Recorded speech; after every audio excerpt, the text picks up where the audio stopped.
Clapé. Salut à tous, c'est le Palmacho sur I Live You.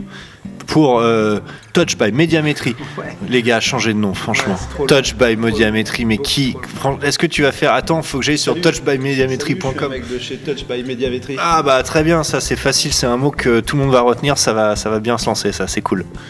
Ciao.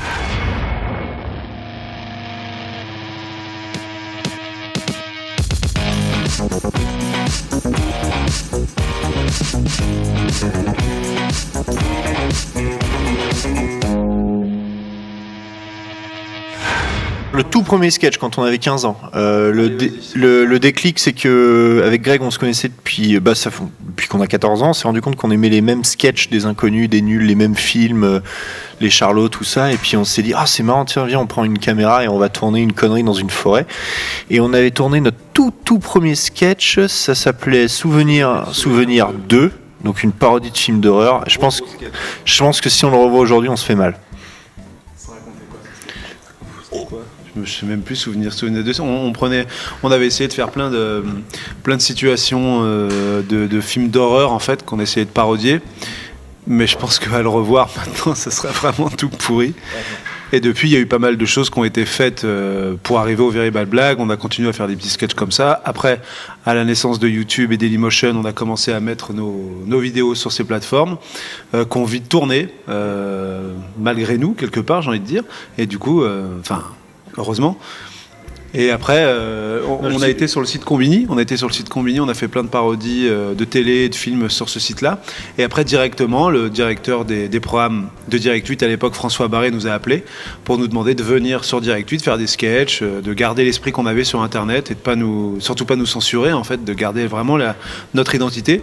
Et voilà, c'est ce qu'on a fait. Et puis depuis, ça continue, c'est chouette. Et après est né le programme La Folle Histoire du Palmacho, donc un programme parodique. On a fait 52 parodies. Et après, parodier la télé, on était un peu fatigué parce que les émissions télé deviennent déjà en elles-mêmes des parodies. Et on s'est dit qu'il fallait absolument qu'on trouve un autre concept, un autre programme. Et est né Very Bad Blague à ce moment-là, il y a 3 ans. Salut. Eh bien, on voulait te dire un truc. On a passé des bons moments. Ah ouais, hyper sympa. Alors, pour te remercier... Jeanne, ce DVD est pour toi. Partagez un coffret Very Bad Blague avec vos amis. Bon, on a été bercé par les sketchs des nuls, on a été bercé par les sketchs des inconnus aussi.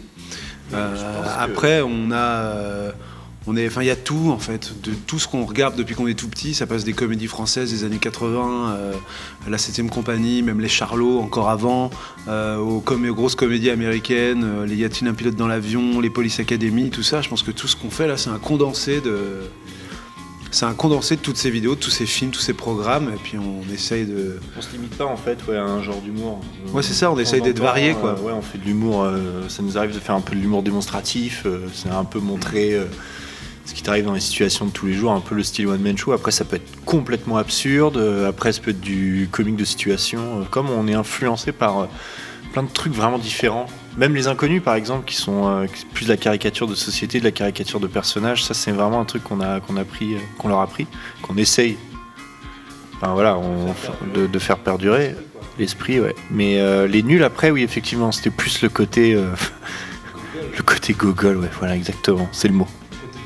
Le côté absurde, la vanne, la blague, la chute, le truc hyper surprenant, inattendu, qui fait que tu te marres quoi. Enfin, on essaye en tous les cas de, comme on disait avec les inconnus, de faire durer ce truc là quoi. Mais voilà, elle avait l'air gentille avec ses petites ailes là. Moi je pensais pas. Tais-toi.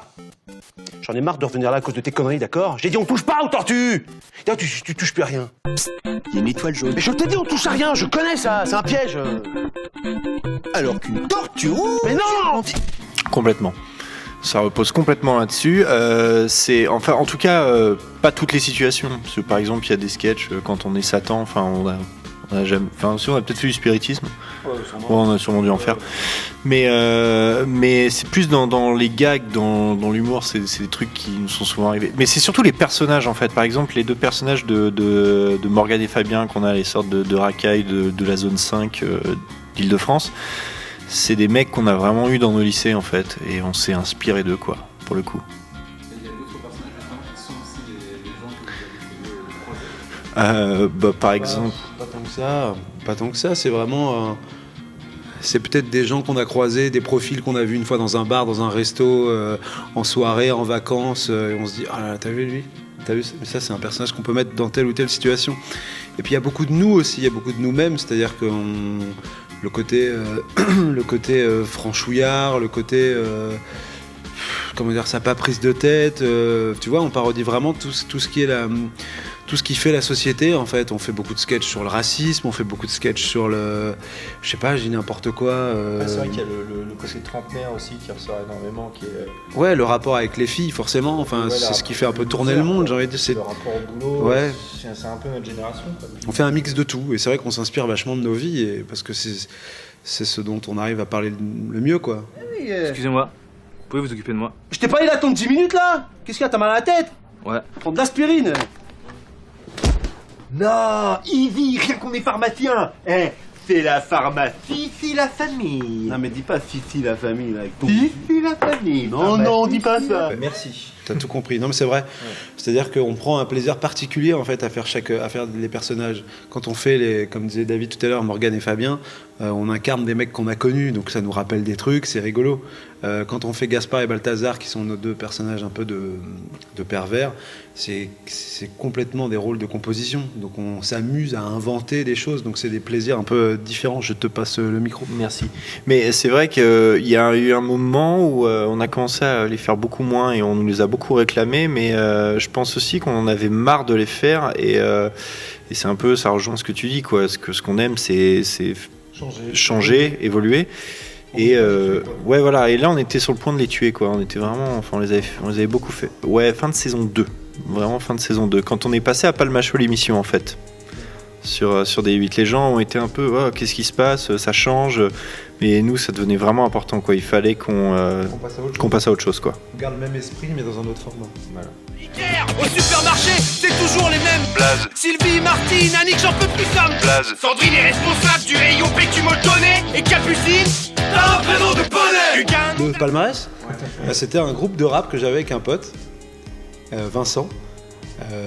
Et on s'amusait à écrire des textes, à rapper sur des instrus et tout. Et on n'a jamais vraiment eu de prétention. Si, on a fait un concert une fois. Ah ouais, mais on n'a pas eu de prétention particulière avec ça. Après, on a kiffé. Dès qu'on pouvait l'écrire quelque chose. Ouais, c'est vrai, on a fait un concert à Garancières dans les Yvelines. Sur les tables du lycée, on les notait et tout, machin. Mais c'était un bon délire de. Ouais, c'était pas ghetto, quoi. D'époque du lycée, c'était un truc à la cool, quoi. C'était les 1995. Moi non, moi je rappais pas. David, c'était notre DJ. David, c'était notre DJ. Comme il animait des soirées, il avait tout le matos, donc tu rigoles.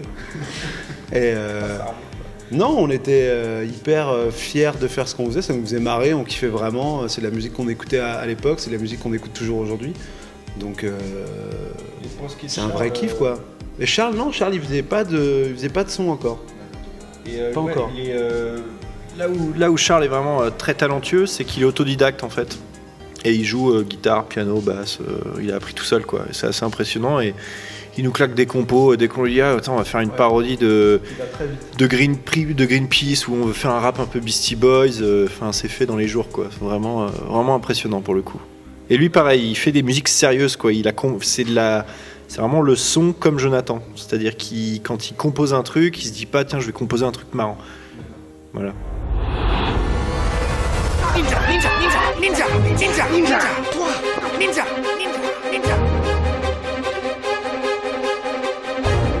Oui, alors oui, c'est la fin. Oui, effectivement, il y a ton père qui est souvent là. Ma mère, mon père aussi ont tourné. Puis même dans l'équipe technique, hein,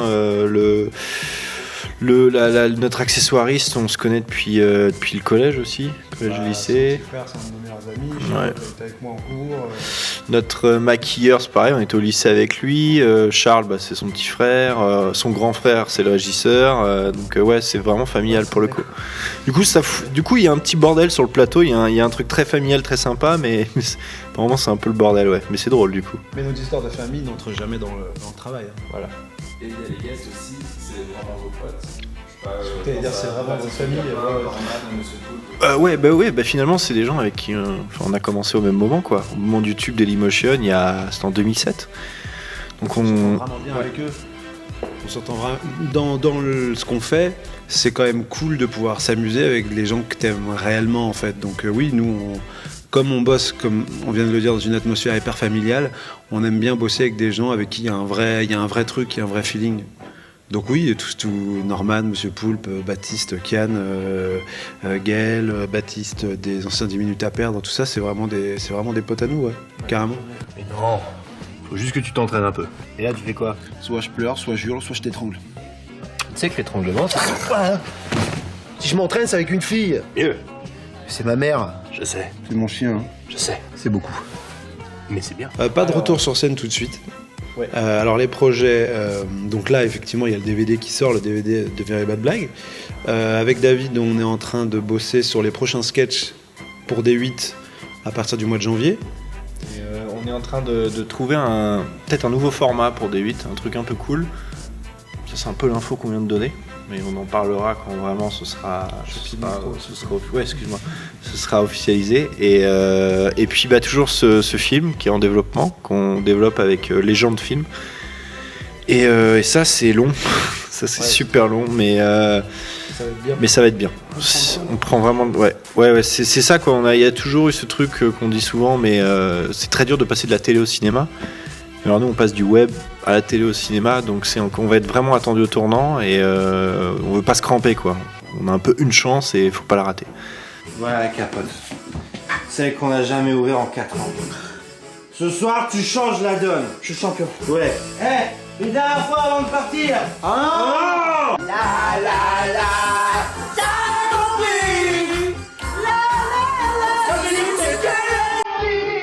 Non, on a cru qu'à un moment donné sur Twitter, il y a un mec qui nous a dit « Salut les gars, je suis Thierry Pastor, vous voulez des vinyles ?» On a fait « Ouais, c'est lui !» Putain, on a été petits, on s'est dit « Oui, carrément !» Mais en fait, c'était pas du tout lui. C'est un compte fake. Mais n'empêche que, à partir du moment... C'est Jonathan Barré qui nous avait fait découvrir ce titre. Et à partir du moment où on l'a mis dans les sketchs, putain, tu commences à rentendre cette chanson un peu sur Nostalgie ou sur ce genre de radio. Après, il fait la tournée des plages, il fait les trucs, tu fais... Je sais pas si non, mais je pense pas qu'on ait eu de l'influence vis-à-vis de ça. Mais... Moi, je pense un peu. En toute honnêteté, hein. Peut-être. Je pense que ça y a peut-être contribué. Ou alors, on fait attention à cette musique plus. Ouais, peut-être que maintenant on est plus habituel. Enfin voilà, ça nous interpelle plus de temps en temps. Non, il nous doit tout là. Son retour, il nous le doit. Comeback. Meine Name ist... Pourquoi t'as pas fait espagnol comme tout le monde? Ça a été pour faire plaisir à Pépé. Il nous a pêché jusqu'au bout, lui. Hein. Putain, on fait de l'histoire. Qu'est-ce que vous faites quoi en histoire? À Gestapo. C'est pour faire plaisir à Pépé aussi. Oh, alors ça, on va t'en trouver un moment parce que les restos, on aime bien. Attends, interview. Bah, côté ciné, côté quoi? Côté ciné ou côté musique, côté sport? Ouais, pas le droit de dire une guest américaine ou un truc comme ça. On peut. Man Idol en ce moment ou Andy Samberg. Ouais, ou Will Ferrell peut-être. Ouais. Alors, si jamais tu arrives à interviewer Will Ferrell, non seulement on te file tous les cadeaux que tu veux, mais en plus il faut que tu nous invites. Ouais, si t'arrives à l'avoir pour lui faire une interview quelconque, tu nous passes un coup de fil, tu dis les gars, tel jour, il y a Will Ferrell. Et on sera là. Et on vient direct. Et après on te paye un restaurant. Ouais. Et un méga resto. Vraiment. Merci à toi.